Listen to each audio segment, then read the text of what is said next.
Russia's war on Ukraine continues, with President Zelensky making another plea for arms to help his country.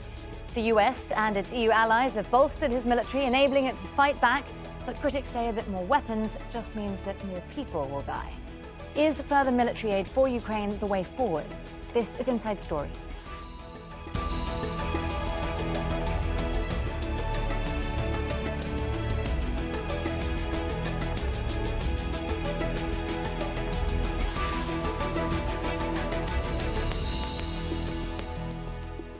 Hello there and welcome to the programme. I'm Nastasya.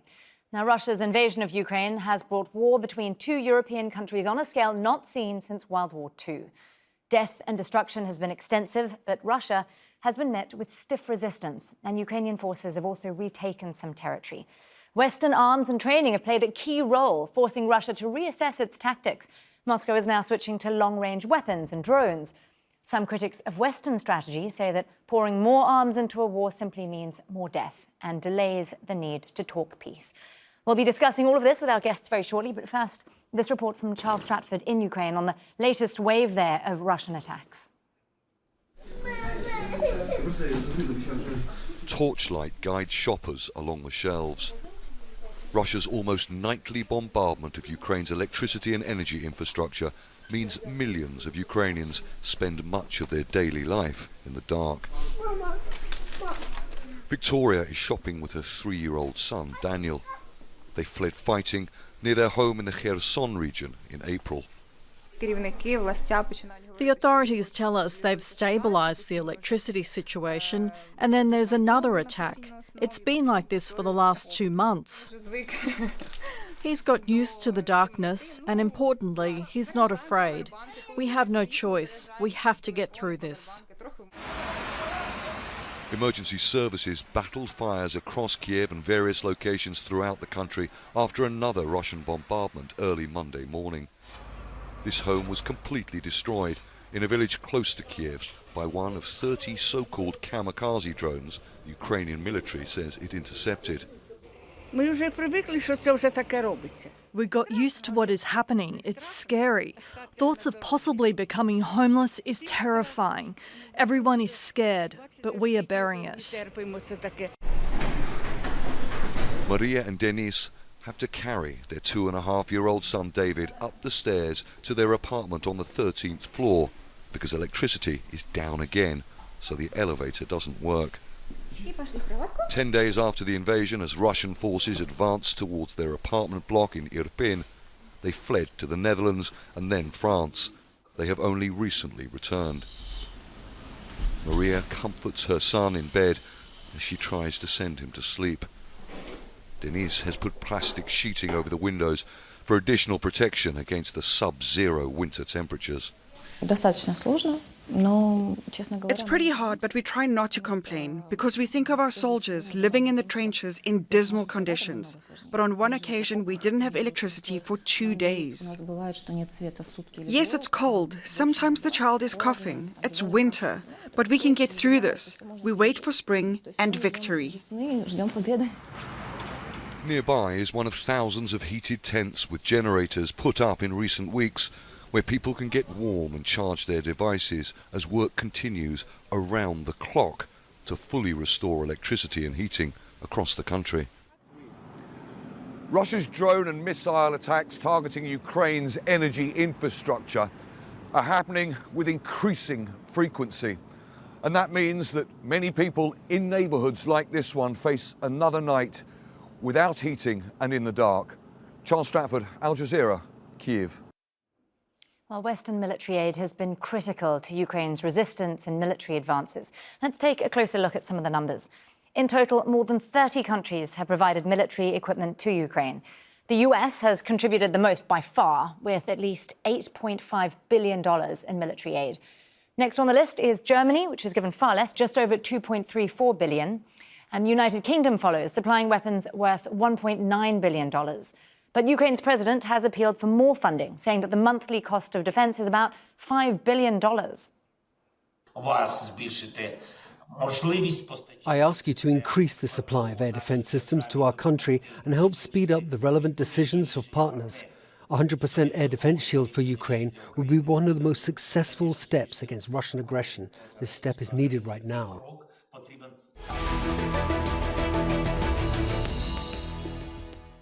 Well, for more on this, I'm now joined by all of our guests. In Kyiv, we have Peter Zalmayev. He's the Executive Director of the Eurasia Democracy Initiative.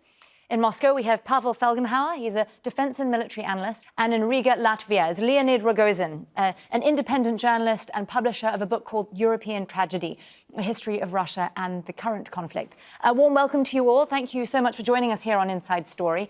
We know that Kyiv has been coming under renewed attacks in recent days, so I'll start there. Peter, presumably you'd like to see more Western weapons then to help defend your city? Well, indeed, and this is something that we've been obviously warning about since at least October the 10th, which is the day when the first such strikes occurred.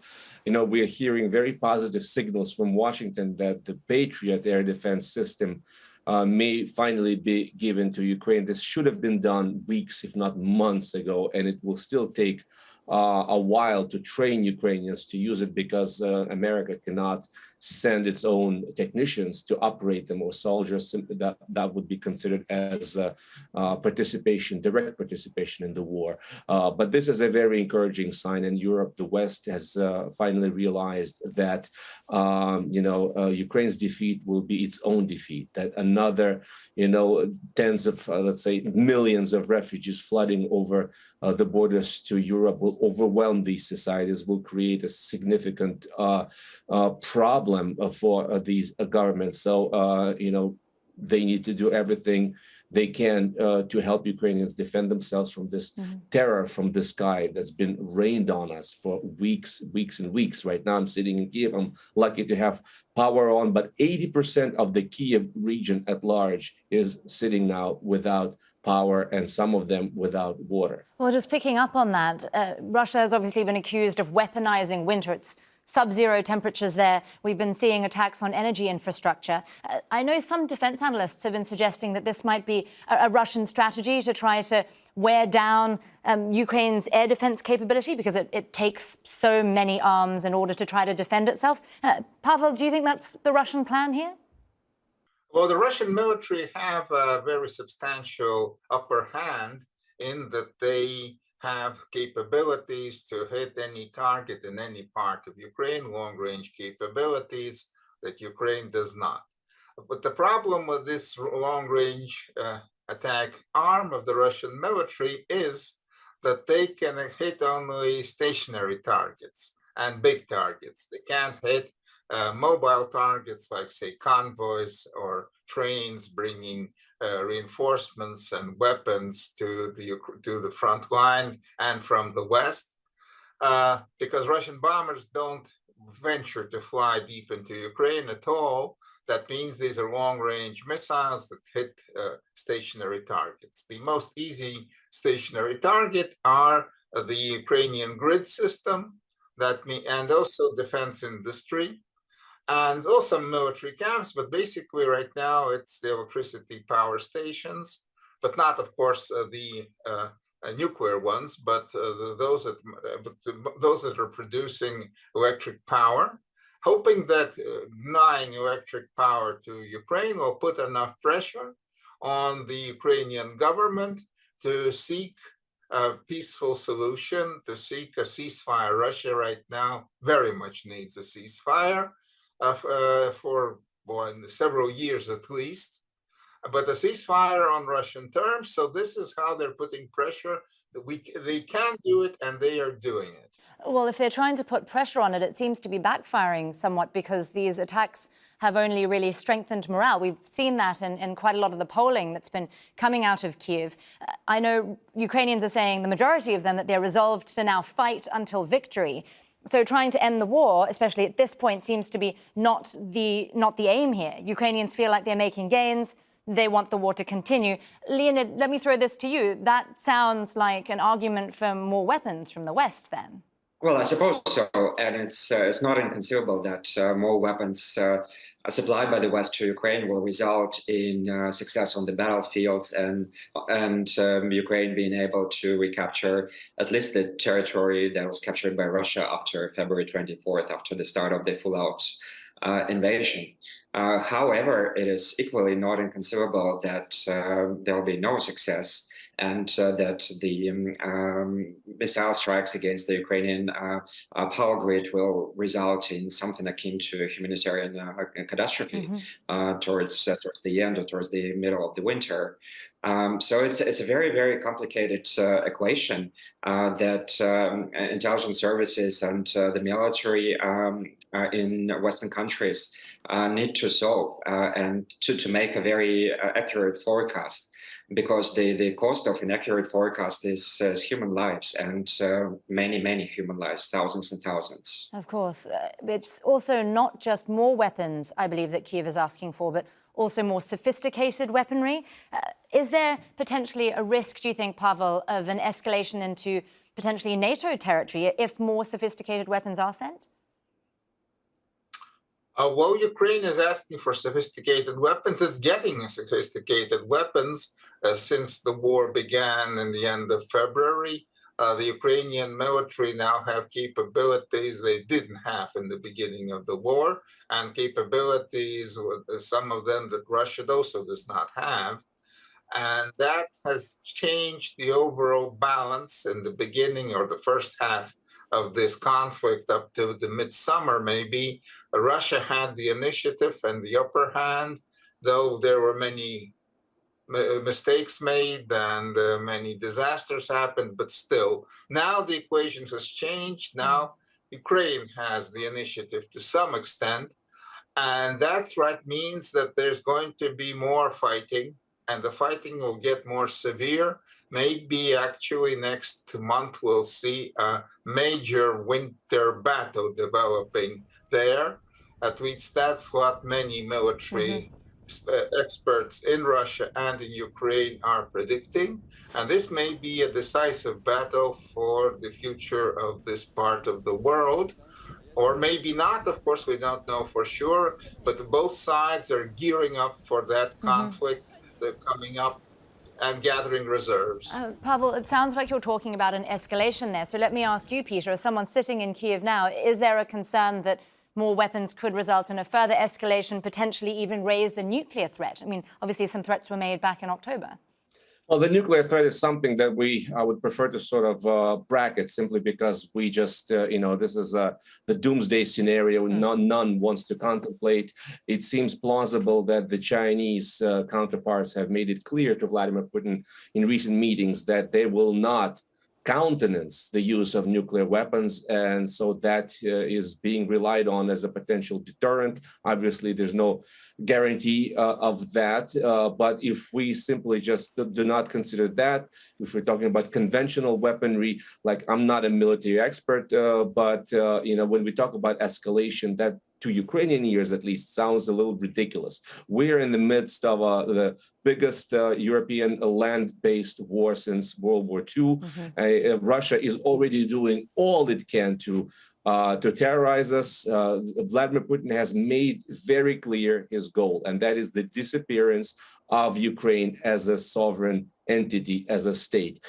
Sometimes the Western audience or worldwide audience does not understand the implications, does not understand the message. I mean, all you have to do is just understand some Russian to tune into these federal TV channels and to hear every day these calls for Ukrainians to be exterminated, for Ukrainian children to be drowned in rivers. This is Third Reich rhetoric. This is what Hitler said about Jews. There's really no difference. This is a genocidal war. And, I agree with Pavel, the future of the rest of the 21st century and our security architecture is being decided in Ukraine, I think, Peter, and I hope the West understands. Sure, there's obviously there's obviously a lot of rhetoric flying around, but I do want to ask you a very basic question, which I'm sure a lot of our viewers are trying to work out at the moment. I think fundamentally people see more weapons being sent, and they presume that that will mean the fighting will continue for longer. And as a result, the fighting continues, more lives are lost, and there's more destruction of your country, and there's obviously been hundreds of billions of dollars worth of destruction already, and you're living through and suffering through all of that now. Is there the appetite for that to continue? Is there not a worry that this will just go on indefinitely? Well, if weapons are not being sent to Ukraine, then that means capitulation of Ukraine. And that's not an option to us who are Ukrainians and who do not want to be a part of Russia. 98% of Ukrainians now want restoration to 1991 borders. When we talk about this kind of weaponry and long-range missiles, that would be giving Ukraine symmetrical ability to strike at military targets inside Russia, including those missile launchers from the Caspian Sea, which Russia is using to terrorize civilians, and that's what we're talking about. Okay, I want to broaden this out a little bit, because this is a war that's obviously had huge impacts, not just on Ukraine, but also many other countries around the globe when it comes to food security, energy prices, economic crises in various different places. Could more weapons, do you think, Leonid, prolong the suffering for everyone? And might that give other countries the impetus to try to resolve this in a different way? Well, again, I would say that that depends on the accuracy of the forecasts associated with the supplies of those weapons. Because if this war drags on for a long time, then yes, there'll be an impact on the whole world, on the European economy, and on the economy globally. So I'm sure that Western governments are taking this into consideration. And then also, yes, there is the nuclear risk, which should not be exaggerated. However, we are talking about a very non-transparent group, a very small group that is ruling Russia, that is controlling this huge arsenal of nuclear weapons, which is capable of destroying entire humanity, really. So it should be a concern for humanity. Yes, on the one hand, it is a just cause to arm and support Ukraine, but also all these considerations regarding the future of the world, really, or the future of humanity, should be also taken into account. We don't know whether Putin is a suicidal person and whether his entourage are suicidal as well. Okay, I want to turn to some of the pressure that's been mounting on different Western countries involved here, particularly the US. I see that just in the last few weeks, Russia pulled out of the New START treaty talks, their agreement to reduce nuclear arms, and they're trying to ramp up pressure, clearly, on Washington in order to stop supporting Ukraine. Pavel, do you think that's working at all? Well, Russia is using, of course, the nuclear deterrent fully. As a deterrent. That's for what nuclear weapons were made, to use them as a deterrent, meaning, in plain words, that's nuclear blackmail. But the difference between using them as a deterrent and actually using them, that's the so-called nuclear threshold, and it is very high. So right now, it doesn't seem that anyone would want to go over that threshold, because that goes both ways. If you use nuclear weapons, you're going to receive nuclear weapons from the other side, because both sides have deterrence there. So that's a kind of this nuclear deterrence that Russia is using against the West is modifying the Western support for Ukraine. Ukraine is not getting long-range missiles to attack deep into Russia, and most likely won't, because that is seen as too provocative. Ukraine is getting battlefield weapons, most likely defense weapons against Russian long-range attacks, like anti-missile, anti-aircraft additional capabilities, which will more or less keep the situation as it is, or something like that. Sure. The coming battles of the winter. Yes. I just want to bring in Pisa here, because we're talking about the US continuing to send weapons to Ukraine as Kyiv and Zelensky have requested. But I'm curious, Pisa, at what point do you see those weapons stop? Because President Biden, at some point in March, he had some unscripted remarks that hinted at regime change in the Kremlin, but we've really had no clear objective from the US in terms of what they want to achieve here. So if you're sending weapons to Ukraine and you're the US, at what point do you stop? Well, I think it has a momentum of its own, contrary to fears, initial fears that the Trump Republican-controlled Congress cut aid to Ukraine drastically. It hasn't happened. The Trump wing of the party hasn't really had much of a showing. And meanwhile, the military-industrial complex of the U.S. is ramping up its production capacity. Its budget has been increased by Congress. So the momentum is still to continue this support of Ukraine, not without issues, not without problems and qualifications, but until 2024, until the new presidential elections, I think the inertia will maintain, simply because speaking of the population, speaking of just public opinion, the support of Ukraine in the U.S. remains overwhelming. Well, there is also public support for peace talks in various different places. So I want to turn to that. Moscow has a narrative that Ukraine is the one that doesn't want to negotiate. But from what I understand, Russia is demanding that Ukraine recognize geopolitical realities, I say that with quotation marks, before coming to the table. So by my understanding, in order to sit down, Moscow requires Kyiv to make concessions. Leonid, is that essentially giving things away before you even start negotiating? Well, the way I see it, the strategic goal of the Kremlin is to essentially to punish Ukraine for refusing to implement Minsk agreements and to punish it in general for being intransigent. So in that sense, it doesn't really matter for the Kremlin, I think, what percentage of the territory it currently controls will be left to it after the settlement. What's important for them, I think, is that Ukraine loses more than it had before February 24, and that I'm sure includes the control of the parts of Lugansk and Donetsk regions that Russia currently controls, and also for Russia it will be very difficult to part with the land corridor to Crimea, which they have gained by possessing Mariupol and Berdyansk. But all the rest is, I think, negotiable for the Kremlin, and any solution that will involve keeping those parts of Lugansk and Donetsk regions and the land corridor to Crimea, all of this can be presented by the Kremlin as a victory at the end of the day. Of course. Well, one of the most powerful arguments that I've heard for making the West to continue its support of Ukraine has been around precedent. So they're saying, well, a number of analysts are saying that Western powers need to stay the course to continue providing weapons and not necessarily push for peace talks right now, because what you want to do is prevent future escalation on the next crisis. Otherwise, Moscow's really presented a blueprint for not only Russia, but for other potential powers to get what they want from the West. Pavel, what do you make of that argument?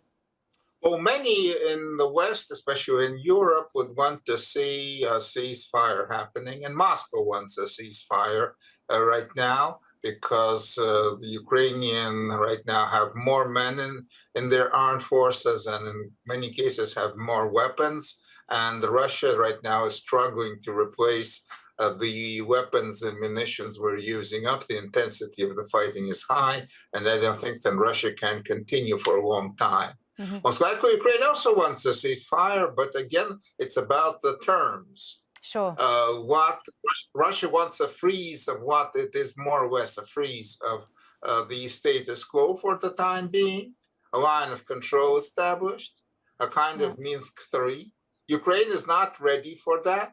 And that means, and the West is not ready to put any kind of real pressure on Ukraine, though, of course, they're holding back, say, long-range missiles that could be used from the HIMARS system for 300 kilometers. The Americans are not giving that, and the others are also not giving it because these missiles are in other NATO countries. So there is some pressure on the Ukrainians, but no one wants to be seen as the one who forces the Ukrainians into a capitulation. So right now, I believe both sides actually have enough weapons there on the battlefield for one more very vicious battle coming up in the winter. Then there's going to be spring, and that means a lot of mud, and there's going to be a pause, and then there's going to be summer, By summer, maybe we'll have a ceasefire, maybe not. It depends how the coming battles turn out on the battlefield. That's where the decision is going to be made. Indeed, and we'll continue watching that all very closely here on Al Jazeera. But for now, thank you to all of our guests, Peter Zalmayev, Leonid Ragozin and Pavel Felgenhauer. Thanks so much for joining us, and thank you too for watching. You can see the program again anytime by visiting our website, that's aljazeera.com. And for further discussion, do go to our Facebook page. That's facebook.com/AJ Inside Story. You can also join the conversation on Twitter. Our handle is @AJ Inside Story. From me, Nastasya Tay, and the whole team here in Doha. Bye for now.